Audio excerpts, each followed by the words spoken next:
Ai Bazenga. Hey. Rada. Rada safi ndugu. Ulilandi lini? Niko area. Umejua niko huku? Nimepitia hapo mtaani kama ulishatoka Canada? Yeah. Ai. Very nice. Rada ni gani unafanya hizi area? Niko huku. Kapatrol kidogo tu hapa. Kuna kamjengo kidogo. Ai. Nani amekwambia niko? Mimi nimepitia hapo mtaani kama umelandi. Nikaambuka hizi area tu na nimeona hata gari yako hapa nikasema nisikie 2-3. Very nice. Niko area. Shughuli kaa sana. Shughuli ni gani huku? Shughuli si mbaya. Huku hata nilikuwa na project nataka kuanza hapa.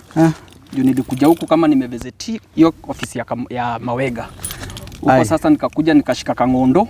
Ulishika na Mawega? Nilishika na Mawega. Wali ukanjia ngapi? Nikanjia mita 1. Mita 1? Ndio nililipa na cash. Na isitoshe, hidi manga naangalia hapa.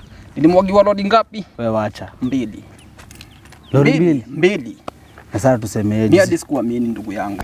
Wewe ni Saja? Wallahi. Saja man. Sasa tusemeaje juu mimi hiyo mita siwezi kuwa nayo. Bosi ya shaka. Bado walinipeleka vizuri kwa ofi. Niliambiwa hata ukiwa na kioo so moja unaekelea. Hiyo shamba ushaiona.